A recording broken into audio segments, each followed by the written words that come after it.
guys? It is the Poke King and we're back with another banger. Today we're looking at a deck that I play tested with my boy Leo. Shout out to Leo. We're taking a look at Goodra. Now, yes, it's Goodra V-Star, but it's not the Goodra V-Star that you saw at Orlando Regionals with the RCS V-Star. This is going to be Lost Goodra. So I was going through some old decks, take a look at some old tournaments and just kind of reminiscing, you know, going down Twilight Lane and realizing, wait, there's a deck that I haven't seen anyone really play or anyone even talk about, and that's Lost Goodra. This deck used to be so good, and shout out to my boy Dan. He was one of the first in the area for where I live to actually be playing this. So Dan, we got to get you on the channel. I got to get you with a deck profile. You got to be cooking the Goodra in the lab. So let's take a look at the goo. We're going to put the deck to the side and take a look at what we're playing. So to start off first, we're playing Goodra V. Now, cool with Goodra V, it's just like Giratina V, where there's no actual ability on it. So Goodra V is your way of getting through like a Vulpix V-Star with that attack. And it also takes 30 less damage on the rolling shell. For 220, it's got a big body. You know, retreat cost is kind of heavy.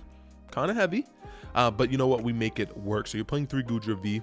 Then we're going to take a look at the main star of the show, and that's 3 Goodra V-Star. So Goodra V-Star, super good. The ability, if you don't know what it does for Moisture Star, is during your turn, you may heal all damage from this Pokemon. Super huge to where Charizard has to basically hit you 3 times with you using the V-Star ability to knock you out. And at that point, you're already knocking out a Charizard with the Rolling Iron, takes 200. And you're also then putting another 200 on something else. So Goodra V-Star, awesome card. And once again, the attack for 200, if it was 220, the card would be busted, because then you could put a Vitality Band and knock out things like Roaring Moon EX, stuff like that. Once you use Rolling Iron, you take 80 less damage from an attack, and that's pretty much why Goodra becomes extremely good. You know, if you don't take any prizes against Charizard, it's doing 100 damage. So with a Hero's Cape or, you know, pretty much a Hero's Cape, you're not getting knocked out. So Goodra V-Star, awesome V-Star. So that's pretty much it. And then I'm not going to explain too much with the Lost Box engine. I don't want the video to be too long. I want to keep it a little bit shorter. So we're taking a look at 4 Comfies. Of course, the Lost Box engine. Get through the deck. 1 Sableye, still playing just the 1 Sableye, not 2. You just want the 1 to do Lost Mine. Take advantage of anyone not playing Jirachi. We do play the 1 Cramorant with Lost Provisions, allowing you to spit instantly. We did originally have a the TM Crisis Punch, but we dropped it for the Diva, which is needed against Zard. And then we have the Radiant Greninja. Awesome. You're playing water, so it flows with the Goodra, so you're able to basically do a couple of Moonlight Shurikens and then concealed cards, bust it. 1 mana fee. We're a Lost Box deck, you have to play it because of the Comfies. 1 Spiritomb slows down the stall matchup. Spiritomb, extremely important. Once again, slowing down Zard, slowing down stall. So that's it for all the Pokemon. Keep it super simple, sweet. Now let's take a look at the supporters. So very simple, may make some tweaks here, but the deck list is very tight. We are playing 4 Colress's. Experiment, get it to focus, super important for Colress. Go through the deck there. We're playing the 1 of Roxanne, you don't have to. Yeah, just really good late game, allows you to have a comeback card. So 1 Roxanne, and then we're playing the 1 Boss's Order. One of the things that we may do is potentially make some cuts maybe to like one of the Mirage Gates going, and then adding in like a Pal Pad. So it's technically, like we said, the 2nd boss, 2nd Roxanne, or the 5th and 6th Chorus. Next up, we're playing 4 Nest Balls. Nest Ball searches out the Goodra Vs. Depending on the matchup, you may just want 1 Goodra V out, or you may want 2, depending on the price trade. Now this is the card that I think maybe we might cut down to a 3, but it's pretty tough. We're playing 4 Mirage Gate. If it's not the Mirage Gates getting cut, it may be something like the Buddy Buddy Poffin, cutting them down to 2, because you know you do have the ability to search out a lot of the cards in the deck. So may cut out the Poffin for the Pal Pad, or for another Pokegear. Now, because Goodra V is a big body, you're going to see us limit the switch cards because we just don't want to have a dead switch cards when we need it. So we're playing 3 switch. The healing aspect, you know, with not a lot of other lost, well, there's a lot of Lost Box, but you know, not being a main constraint for like Sableye for putting any damage counters. We're just playing the 3 switches. So, you know, it'd be cool if Switch Cart could do to any Pokemon and heal the damage, but it doesn't. 2 Pokegear, super simple. Get to your courses, dig deep through the deck. 2 Super Rod. This is the one card that I may want to go to 3 over like the Mirage Gate cut or figuring out something there.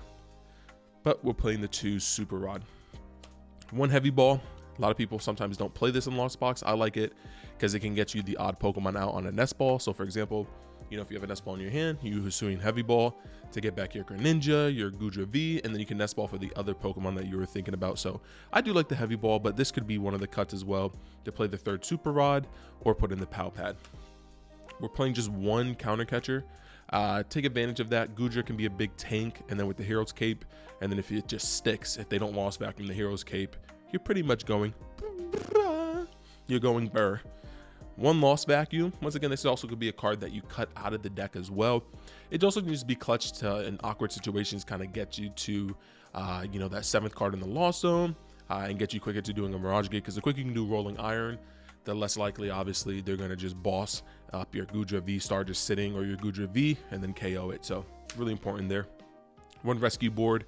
Not playing a beach court, so you kind of need that free retreat option. No escape rope, so Rescue Board, very nice. 1 TM De-Evolution or Devolution, whatever you want to call it. You absolutely need this card. Yes, you absolutely do. If you don't have this card, it makes the Charizard matchup extremely hard, because what you can do is kind of get Counter Catcher, hit a Charizard, Counter Catcher 1, V-Star, then boss out the other one, and then just Devo, wipe their board of 3 Pokemon, and then have a fresh Goodra. So TM, Devo, you got to play. It just gives you a good Zard matchup. And then we're playing the 1-of's Hero's Cape. This is the perfect A-spec for this deck. Hero's Cape, you know, if it sticks without the Lost Vacuum, that extra 100 is huge. We are playing the 1 Artisan, so you got to play the Artisan, I feel like, in this deck. Being able to search out the Comfeys, stabilize late game, Spirit Tomb, really good. Okay guys, let's take a look at the energy. So we're playing 3 Jet Energy, very important. Being able to switch in and out your Comfeys, kind of act as like escape ropes for yourself. Being able to Comfey and then Jet Energy the bench Comfey and then retreat, extremely good. Allows you to get your cram plays off, extremely important. We do play the 1 of, oh, that's a Psychic Energy. 1 Mist Energy. Once again, stops you from getting Star Requiem by Giratina V-Star or getting Frenzy Gouging by the Roaring Moon EX. So got to play the Mist Energy. And then for energies, 5 Waters. We're playing 3 Steel and then 2 Psychics. So guys, this is the Goodra V-Star deck. I definitely think if you've never even heard of the deck or you don't really know how it plays, I will link in the description box down below and also pin it on the comment. I'm gonna see, I had some awesome games with Leo. Once again, shout out to Leo. We had some amazing games. He was playing Chin Pao and then he switched to Zard. So we had some amazing games, but I didn't record them. So I'm gonna try and get some gameplay of actual Goodra V-Star. That way, if you decide you wanna play the deck, you can kind of just see kind of how the deck plays. All right guys, that was the video today. Once again, I know I've been putting out a lot of deck profiles, but this format is so healthy with just all the different decks that you can play. And then with also Orlando Regionals just passing last week, you're going to be able to see kind of how people were tweaking decks and playing certain cards. So let me know in the comment section down below, what do you guys think of Goodra? Also just Lost Goodra. Is it a yay? Is it a nay? Hit or miss? Make sure to like, comment, subscribe, become part of the Poke Kingdom. It's been the King. Peace.